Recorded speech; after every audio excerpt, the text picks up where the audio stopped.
Honey, about the mountain lodge trip next month. My mom's voice trailed off during our weekly phone call. I could already sense something was wrong from her hesitant tone. Emma doesn't think it's a good idea for you to come. She wants it to be more intimate. Emma, my younger sister, the one whose college tuition I'd helped pay. The same sister whose dream vacation I just funded by putting down a deposit on a luxury mountain lodge for our supposed family reunion. Intimate. I repeated, my voice steady despite the hurt building in my chest. Mom, I paid for the lodge. The whole thing. I know, sweetie, and we're so grateful, but Emma is bringing her new boyfriend, and she thinks having her boring older sister there might make things awkward. You understand, right? My name is Olivia Mitchell, and at 32, I'd just been uninvited from a family vacation I'd paid for. The irony wasn't lost on me. Besides, Mom continued, filling the silence, someone needs to watch the cats. You know how expensive pet sitters are these days. Of course, I was good enough to be their bank and pet sitter, but not good enough to be included in the family photos. I sat in my home office, staring at the confirmation email for the lodge booking. $8,000 for a week-long stay. Money I'd saved from my job as an environmental scientist, hoping to finally have that perfect family gathering we'd never managed to have growing up. My phone buzzed with a text from Emma. Mom told you, right? Don't take it personally, but Jake and I are trying to make a good impression on everyone.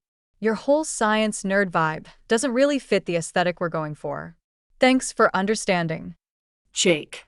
Her boyfriend of 3 months. Apparently, he warranted an invitation more than I did. Another text, this time from Dad. Princess, you're always so responsible. We know we can count on you to hold down the fort. Emma needs this time to shine. Emma had always been the family star, the pretty one, the social butterfly. While I spent my weekends in science fairs and later in laboratories, she was winning beauty pageants and collecting Instagram followers. Our parents never missed her events, but somehow always had conflicts when it came to my achievements. I opened my laptop and pulled up my bank statement. Besides the lodge deposit, there were dozens of transactions supporting my family over the years. Emma's college tuition payments, Mom's medical bills when she needed surgery, the loan I'd given Dad to keep his business afloat during COVID. They had never paid me back. Not that I'd asked them to. Family helps family. That's what they always said. At least when they needed something from me. My phone buzzed again. A group chat message from Emma, including photos of the lodge's luxury suites. Can't wait. Jake's going to love it. Mom and Dad get the master suite, obviously. Sarah and Tom get the lake view room, and Jake and I called dibs on the sunset suite. Sarah, our cousin, and her husband Tom were invited, too. Interesting. The same Sarah who'd borrowed money from me last year for her destination wedding and still hadn't paid it back. I looked around my home office at the awards and certificates on the walls. Outstanding Research Contribution, Environmental Conservation Award, recognition for groundbreaking work in forest preservation. None of which mattered to my family as much as Emma's latest Instagram milestone. My fingers hovered over the keyboard, tempted to remind them who was funding their intimate family gathering. Instead, I typed, "No problem. Have fun." Emma responded immediately, "You're the best. Don't forget to water Mom's plants, too, while we're gone." I closed my laptop and walked to the window, looking out at the city skyline. 10 years of being the family ATM, the reliable one, the responsible one.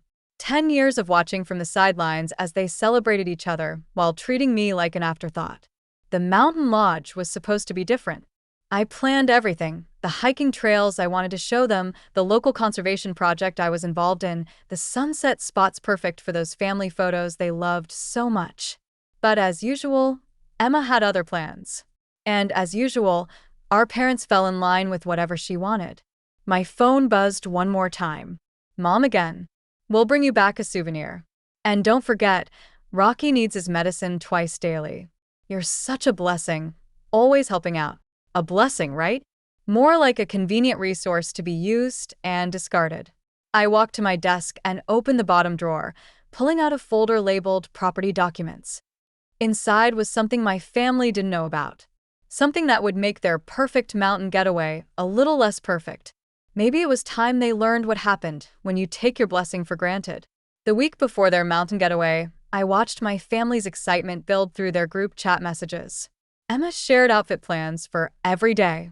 Sarah posted about the spa treatments she booked using my lodge credit. And Mom kept tagging Jake in photos of the gourmet kitchen where she planned to host intimate family dinners. Not once did anyone question how strange it was to exclude the person who made it all possible. I spent that week making calls and sending emails, pieces of a plan falling into place like a perfectly solved puzzle. The lodge management was particularly interested in my documentation, showing I was the sole pair for the reservation. Ms. Mitchell, the manager had said, as the booking holder, you have every right to modify the reservation details. Would you like to make any changes? I did. Several, in fact. The day they were supposed to leave, I received a flurry of messages. Emma sent selfies from their departure breakfast at Mom's house. Road trip time. Jake is so excited. Thanks again for pet sitting, sis. Sarah shared photos of her packed bags. Can't wait for a week of luxury. You're missing out, Olivia. Missing out, right? I waited until I knew they'd be halfway to the lodge before making my final call. The lodge manager confirmed everything was set according to my instructions. Perfect. At 4:30 p.m., exactly when they should have been arriving, my phone exploded with notifications. First came the confused messages. There must be some mistake. They're saying our reservation was modified. Olivia, are you getting these messages? Then came the angry ones. The suite assignments are all wrong. Jake and I specifically requested the sunset room. They gave us the smallest cabins. Finally, my mother called. Olivia, thank goodness you answered. There's a problem at the lodge. They're saying the reservation was changed to individual cabins instead of the main lodge, and they won't let us switch. Emma is crying. Her perfect trip is ruined. I sat in my quiet home office, Rocky the cat purring on my lap. Oh, that's strange. What did the manager say?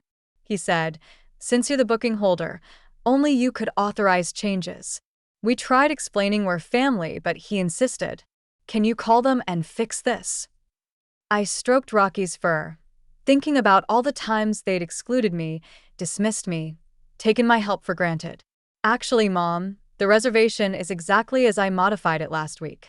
5 separate cabins, one for each couple or individual. The main lodge is occupied by another group. Silence, then. What do you mean you modified it? Why would you do that? Well, since I wasn't invited to this intimate family gathering despite paying for it, I thought everyone might appreciate some extra intimacy. Each cabin has its own kitchen, so you won't have to share family dinners. Emma and Jake can have all the privacy they need for their aesthetic. Sarah and Tom can enjoy their spa treatments without worrying about group schedules. But that's not what we planned. Emma wanted everyone together. No, Mom. Emma wanted everyone she approved of together. There's a difference. My phone buzzed with a text from Emma. Way to ruin everything. Jake is so uncomfortable now. This isn't the luxury vacation I promised him. I replied in the group chat, so everyone could see. The cabins are actually more expensive than the main lodge. Consider it my treat, an upgrade if you will. After all, isn't that what family does? Help each other out. Sarah chimed in. This is petty, Olivia. We would have invited you if you weren't so you. I smiled, attaching photos of the checks and transfer receipts from over the years, the college tuition payments, the medical bills, the wedding loans. Funny, I wasn't to me when you all needed money. The group chat went silent. Even Emma, usually quick with a defensive response, had nothing to say. Mom called again, her voice smaller now. Honey, we never meant to hurt you. We just… Emma thought. Emma wanted. Emma needed. I know, Mom. That's how it's always been. Well, now Emma has her private cabin with Jake. And you all have exactly what you asked for, an intimate family vacation. Enjoy your week. Don't forget to post lots of pictures. I hung up, turning my phone to silent as it lit up with more messages and calls. Rocky stretched in my lap, completely unaware of the family drama unfolding miles away. Walking to my window, I looked out at the city lights beginning to twinkle in the dusk. On my desk lay a brochure for a different mountain resort, one where I'd booked myself a private cabin for the following week. Sometimes, the best family moments are the ones you create for yourself. My phone kept buzzing with unread messages, but for the first time in years, I felt no obligation to respond. They wanted intimacy. Well, they were about to get 7 days of it, just not quite the way they planned. 3 days into their intimate family vacation, the messages had evolved from anger to bargaining. Emma sent photos of her and Jake cramped in their cabin, complaining about the limited space. Sarah moaned about having to walk to the main lodge for meals instead of having family dinners in the gourmet kitchen. Mom tried guilt-tripping me with pictures of empty chairs at their cabin's small dining table. "Look how much space we have for one more person," she texted.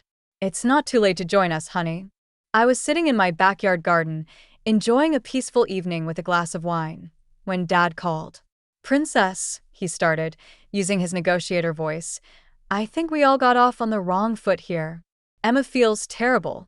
She didn't mean to exclude you. She just wanted everything to be perfect for Jake." "Perfect for Jake," I repeated. "A stranger was more important than your daughter?" The silence on his end spoke volumes. "You know, Dad, I found something interesting while organizing my files last week." I took a sip of wine. "Remember that business loan you needed during COVID? The one the bank rejected? Olivia, that's ancient history. The money I gave you, that wasn't just my savings. It was the down payment for my own house. I put off my dreams to save your business. And you never even told Mom where the money came from. She still thinks the bank approved the loan." More silence. "Princess." "Don't princess me, Dad. I'm done being the family ATM who's not good enough to be in the family photos." After hanging up, I opened my email to find a message from the lodge manager. Apparently, Emma had tried to sweet-talk him into combining their cabins or switching to the main lodge, offering to pay the difference. He politely reminded her that any changes needed my authorization. That evening, Sarah posted a passive-aggressive status update. "Family vacations aren't the same when certain people let their feelings get in the way of everyone's happiness." I commented with a screenshot of her unpaid wedding loan statement. "Nice wedding loans when certain people forget to repay them." The post was deleted within minutes. By day 5, something unexpected happened. Emma's perfect boyfriend, Jake, reached out to me directly. "Hey, I didn't know you paid for all this." Emma told me her parents were funding the trip. I feel awful about the situation. Actually, the separate cabins helped me see some things clearly about Emma, about your family dynamic. I'm heading home early. Thanks for inadvertently helping me dodge a bullet." I smiled, imagining Emma's reaction to her boyfriend leaving mid-vacation. Sure enough, an hour later, the group chat exploded with Emma's dramatic messages about Jake abandoning her and how it was all my fault. Mom tried damage control. "Maybe if we were all together in the main lodge, this wouldn't have happened." I replied, "Or maybe if you raised Emma to be less entitled and more appreciative, she wouldn't drive people away." On the last day, Dad made one final attempt to smooth things over. He sent a long message about families sticking together, about how they'd taken me for granted, about how they wanted to make things right. I responded by sending him the brochure for my upcoming solo trip. "I'll be here next week in a lovely cabin with a view of the sunrise. I'll be hiking, photographing wildlife, and working on my forest conservation project. I won't be checking my phone for emergency fund requests or pet-sitting duties. For once, I'm putting myself first." The day they returned home, I was preparing for my own trip when Mom showed up at my door. She looked tired, defeated. "The cats miss you," she said weakly, holding out their carrier. "I'm sure they did. Just like you all miss my wallet when it's not available." She flinched. "We deserve that. All of it. Emma's been impossible since Jake left. Sarah's husband keeps asking about their loan. Your father? He finally told me about the COVID money." I took the cat carrier, setting it down gently. Rocky and Mittens meowed in greeting. "You know what hurts the most, Mom? Not the money. Not even the exclusion. It's that none of you saw me, really saw me, my achievements, my passions, my worth beyond what I could give you." Tears welled in her eyes. Can we fix this? Maybe, but not with grand gestures or family vacations. It starts with respect, with recognition, with treating me like a daughter, not a convenience. She nodded slowly. Your father showed me the brochure. The conservation project sounds fascinating. I'd like to learn more about what you do. It was a small step, but perhaps a meaningful one. The next week, as I settled into my cabin, I posted a photo of the sunrise. No family drama, no forced poses, just the pure beauty of nature. Emma unfollowed me immediately. Sarah made a snippy comment about flaunting my solo trip, but Mom liked the photo and commented, "Beautiful view, honey. Tell me more about the forest conservation work you're doing there." Sometimes I realized the best family moments aren't the perfectly staged ones. They're the honest ones, even if they come after shaking up everyone's perfect plans. Rocky and Mittens curled up beside me as I watched the mountains turn golden in the morning light. For the first time in years, I felt truly at peace with my choices. Sometimes, standing up for yourself means letting go of the role others had chosen for you.